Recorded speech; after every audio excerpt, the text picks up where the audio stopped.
You guys don't need to worry about me getting revenge from Diddy. I've got 3 moves that make sure he'll never be able to come after me or my family. First, I personally reached out to the victims' legal teams. The real reason he's not getting out is those buried cases behind the scenes. I provided legal funding for 7 victims who had been silent for years and brought in the top criminal attorneys in the country.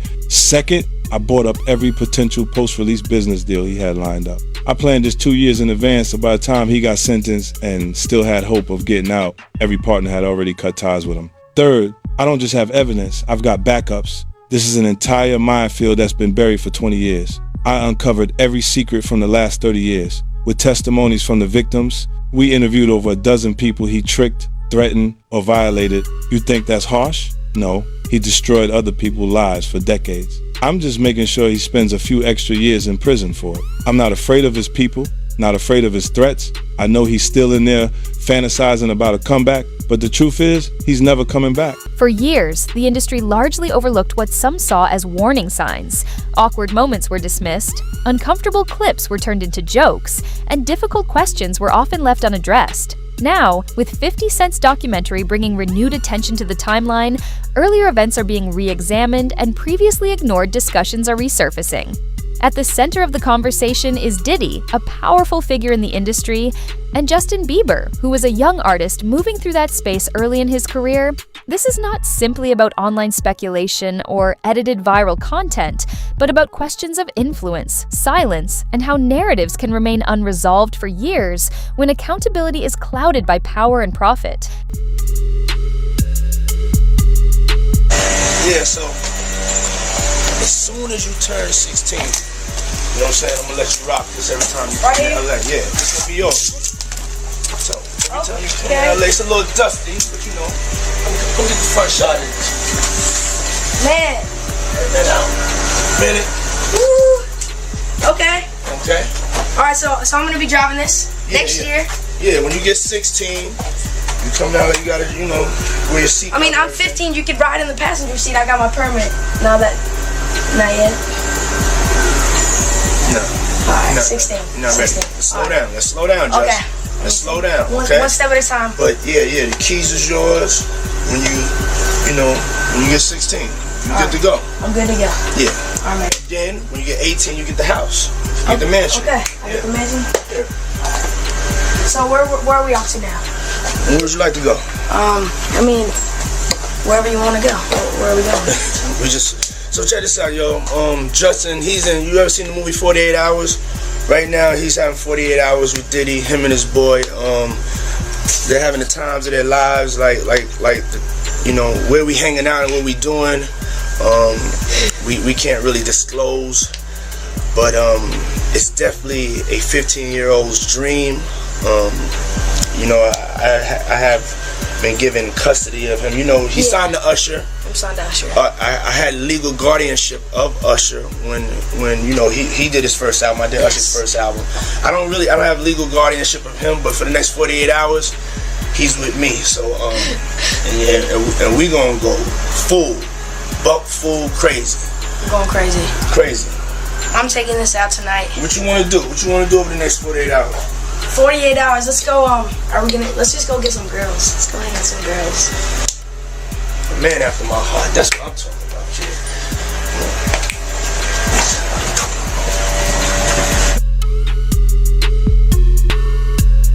Justin Bieber's rise was often presented as a flawless modern fairy tale. Yet beneath the spotlight, there have been ongoing concerns raised about a young artist navigating powerful, adult-driven systems with limited visible protection. Archived footage and past interviews are frequently referenced in discussions about him being placed in environments where status and influence appear to outweigh age-appropriate boundaries. Over time, these moments have circulated widely, often dismissed as standard celebrity culture rather than being examined within the broader context of industry dynamics. The conversation extends beyond individual instances, focusing instead on patterns of normalization within entertainment spaces and a culture that can discourage scrutiny. At its core, it raises the question of where responsibility lies when youth intersects with opportunity and power. We got people in the industry that's been saying for years, this man is having with underage. So now the federal government is looking at that like, yo, when is somebody gonna come forward? We got this information, this alleged information, but nobody's willing to come forward. Then they go on and say, yo, Shakur Stewart mysteriously dead. Supposed to be a self-inflicted wound. Person that had everything going for him in their life. Kim Porter dead. Somebody's car gets blown up.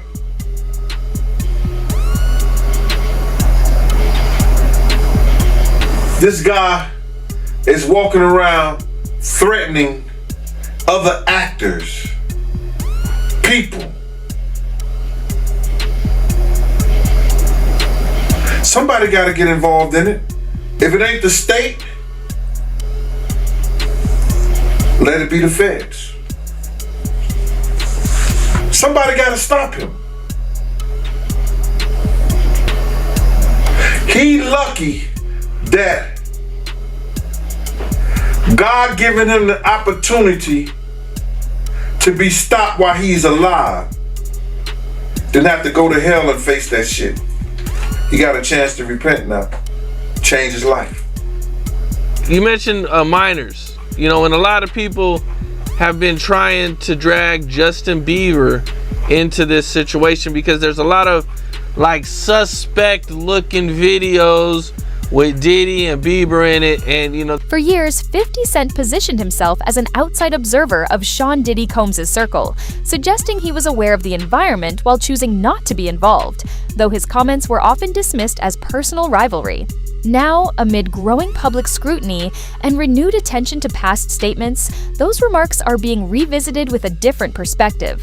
This does not validate any specific claims, but it does shift how earlier commentary is interpreted, especially in hindsight. It also highlights a broader dynamic in which warnings or criticisms can be overlooked when they come from voices that are easily discounted. The lingering question remains how often early signals go unexamined simply because the source is seen as inconvenient or biased. Hey, young brother, everything's good? Selling out arenas and everything? Starting to act different, huh?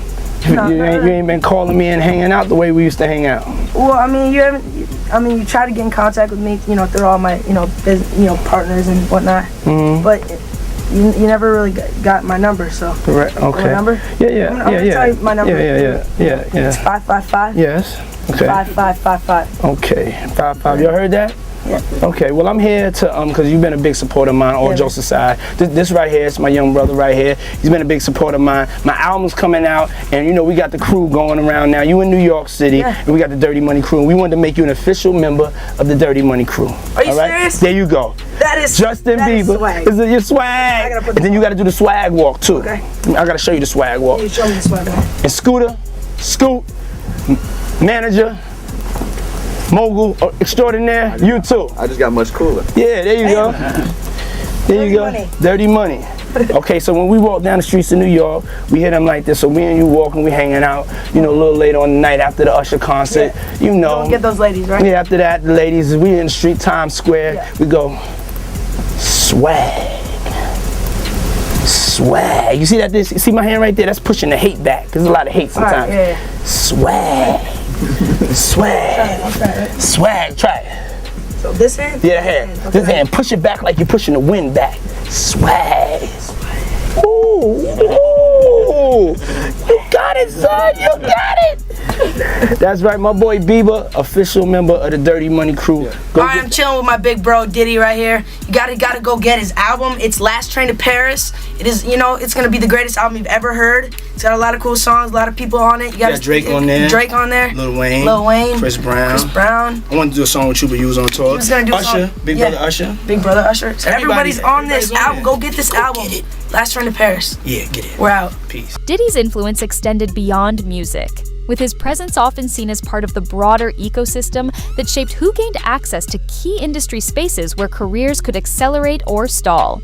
Justin Bieber's proximity to that world has been discussed in the context of how the entertainment industry operates more generally, where opportunity is often influenced by gatekeepers and informal networks rather than fully transparent systems. You know, Diddy bought his son a Bentley. Maybe, you know, he could buy you one also. Got me a Lamborghini. Yeah. Oh, well, that's nice. I haven't gotten it yet, though. Yeah, I know. Yeah, I know. When is that coming, that Lamborghini? We talked about this last He time. had the Lamborghini for a day or two, and he had access to the house, and he knows better than to be talking about the things that he does with Big Brother Puff on national television. Well, apparently not. Something, everything. Guy in the tape is white. If he's bigger than Diddy, and he's not none of the names that I said, probably so. But then they say he was young too. Yeah, they say he was young. Let me get his name right. I hope it ain't the Bieber. I hope it's not the Bieber. That's a good one. It might be him. But if they saying that the guy is young and he's an A-lister, I can't think of that many black people, man. Right, not at all. And somebody that's more powerful, more of a celebrity than Diddy. You understand what I'm saying? If they were saying somebody that was more celebrity than Diddy, and he was an A-lister, he was younger. You know what I'm saying? And if he's not black, it would have to be the Bieber. That's his name, Bieber? They said I got that wrong too. Justin Bieber, allegedly. I don't know, bro. Right. But when you heard the news that Diddy, he had a tape with another man, did that catch you by surprise or no? Well, all this shit is by surprise to me. A lot of this shit is by surprise to me, to be totally honest, man. Because I knew Puff. I knew Puff Daddy. The deeper concern extends beyond what may have happened privately to the broader issue of why accountability can break down in systems where advancement depends heavily on proximity to authority. When progress is tied to access and relationships, clear boundaries can become harder to maintain, and caution may be treated as a disadvantage rather than a protection. In such environments, the central tension is power itself. Who has the ability to say no, and who faces the consequences when they do. I knew Diddy before he was Love and Brother Love and back to Diddy. So, no, but the diddler, he's the diddler now. A lot of it's surprising, but it's not unheard of. Because you hear of all kinds of shit, and whether it registered with you or you internalize it or something like that, that's a whole nother story. But a lot of this stuff is crazy. But this is the world that we live in now, man. That these individuals thinks is all right. Bruh, when does it comes all right to be sitting there eating food off a naked woman? When did we start doing what they do? Let's keep it a buck. When did we start doing what they do? These guys is popping pills. These got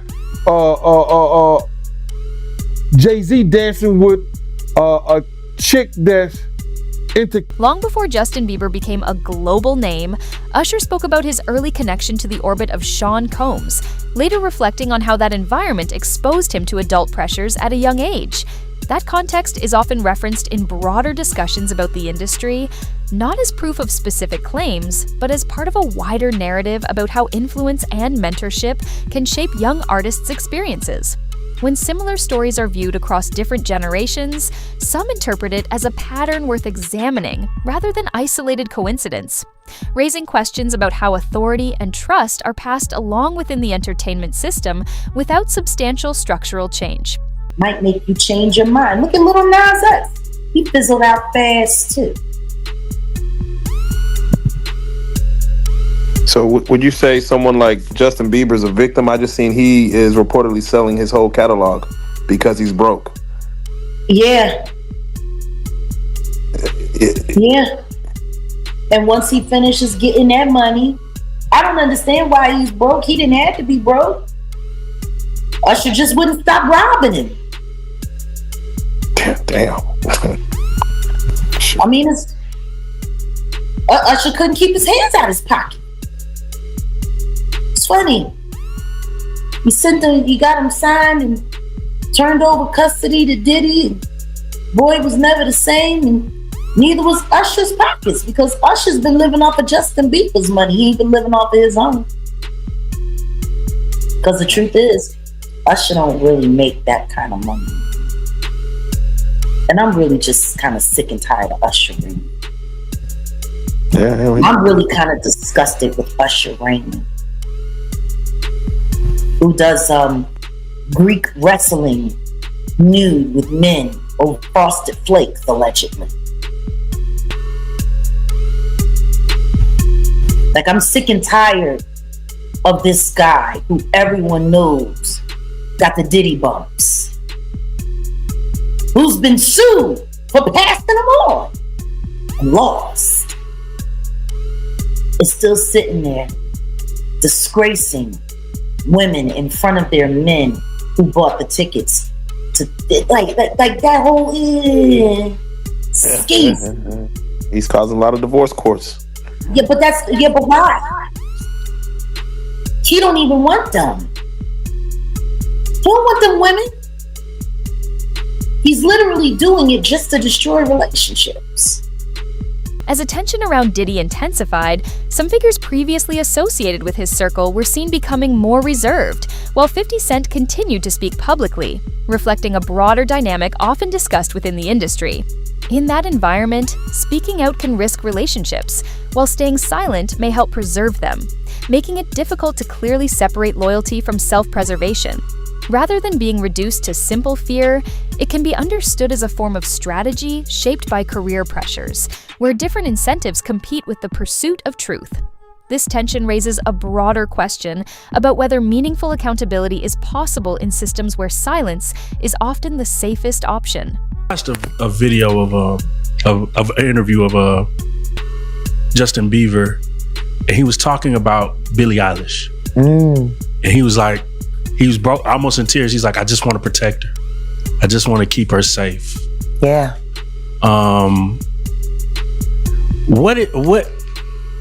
What do you think he went through?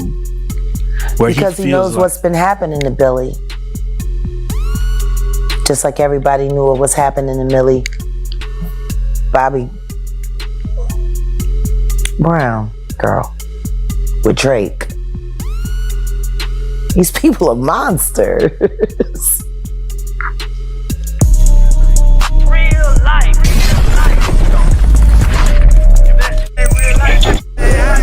It ain't real life. Just a real thing. Real life street stars. You know what time it is.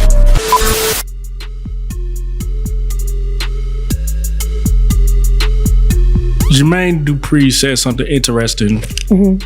He said the reason that R&B isn't as powerful as it is anymore is because children are going to church. Yeah. What is it about the transfer from the spiritual to the secular do you believe that's what made R&B so powerful? Understand this. Rhythm and blues was a combination of gospel and soul music. Because soul music has always been around in one form or another. It's just evolved throughout the years. And you got gospel, rhythm and blues. That's what put that together. That's why they made such a big stink about the Ray Charles incorporating gospel sounds into secular music. Because they wanted people to separate the two. This is demon, this is good. The truth is none of that's real. Right. There is no bad, there is no good. There is what is and there is what is not. And that's sad. But when you take the spirit that comes from that.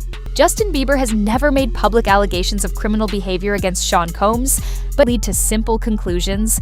But it does highlight the complexity of growing up in a high-pressure entertainment environment where personal well-being can be difficult to prioritize amid rapid success. Just testified against Diddy to the grand jury and had to give up 8 videotapes to the feds that contained celebrities in these freak-offs with Diddy, is now listing some of the names that he saw on these tapes. And this man said that he got these tapes from a very close friend of Kim Porter's, and these were Kim Porter's tapes that she was going to use against Diddy. And some of the names that he says are some that we have heard rumored over the years. He said he saw Justin Bieber on this tape and he appeared to be underage during this time. He also saw Usher on these tapes, and Usher definitely appeared to be underage. And this one gave me the chills because we've heard that Usher is the one that sent Justin Bieber to Diddy. Courtney Burgess sat down with the Too Strong channel here on YouTube and started naming some of the celebrities that he saw on these tapes. Were kids involved in these parties that you can verify from looking at the tapes? If Justin Bieber was older than he's supposed to have been, yes. If Usher was older, well, Usher was definitely young. Okay. You understand? They showed the part with his, the blood was all in his bed. You understand? It looked like they came home from a event, a party or something. Went on to explain how Danny Boy was also in one of these videos with Mary J. Blige and Diddy together. And Danny Boy admitted when he was 15 that Mary J. Blige flew him out to New York and he slept with her while he was... The implication is not about legal conclusions or specific accusations, but about human impact. How harm can exist in ways that are not always immediately visible or formally identified, yet still surface later through emotional strain, instability, or lasting psychological weight. In environments where pressure, influence, and access are unevenly distributed, damage can accumulate gradually without a single defining incident, which raises a difficult question about how society recognizes harm, whether it only becomes real when explicitly proven, or whether structural conditions and patterns should also be acknowledged as meaningful indicators that something has gone wrong. Mary J. Danny Boy, okay. You know what Danny Boy is? I heard that before. I don't, I've been so far away from hip hop, I forgot, but I have heard that name, Danny Boy. Danny Boy, back then, he looked like he was about 16. They both was about. He also claimed that Jaden Smith, Will Smith's son, were in these videos, and he also said that there was photographs and videos of Diddy eating off of young girls. Pictures or images of any of this stuff? Yeah, I got Justin Bieber, Will Smith's son, whatever his name is. Other females on the table, they was young.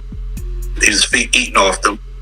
A lot of entertainments in there. I got calls from certain one to get the tape out of my hand. And I said, I don't know what you're talking about. And I have said that if this man testified to the grand jury, the feds had to have some reason to bring him in to actually testify against Diddy. But y'all let me know what you guys think about this man naming all of the people on the Diddy tapes. And when Sean Diddy Combs' narrative entered the federal courtroom, the discussion shifted from public speculation to formal legal scrutiny grounded in evidence, procedure, and defined judicial outcomes. Charges, rulings, and any subsequent appeals establish clear boundaries on what can be responsibly stated, while also drawing attention to the limits of what courts are designed to address. Legal systems evaluate actions within the scope of law, but broader cultural and structural concerns often extend beyond that framework, leaving some questions unresolved in the public conversation. This distinction highlights an ongoing tension between legal closure and societal accountability, raising the question of whether resolution in court fully concludes responsibility, or whether it marks the beginning of a wider discussion about systems and their impact. Do you think he has a mole or an informant in his camp that's cooperating? Oh, no doubt. No doubt. Listen, bro.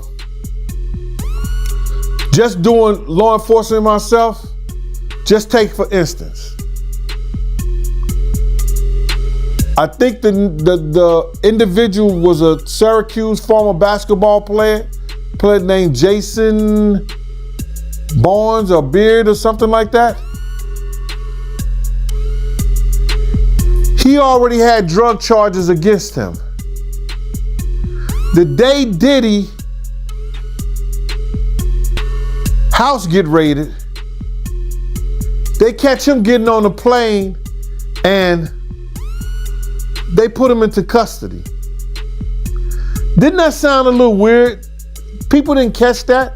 They either put him in custody for a couple of reasons. You understand? One, to make a witness out of him, or to safeguard him and protect him for anything that could happen to him, because they had already stated, allegedly, that he was some kind of mule for the people over there at Diddy's house. So now, with that information, that he was already known by the government for drug charges, wouldn't that be an individual that you use? I'm gonna give you something different. And I'm gonna give you something else that people don't even think. On the other day, I seen on the video that Puff had ran into Justin Bieber. They met up and he started tapping him as if he was searching him and see if he had some kind of device on. Did you see that? Yep. Check this out. What if the federal government have already talked to Justin Bieber?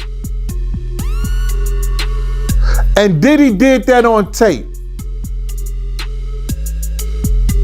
That means in his mind, he think this person may be a witness.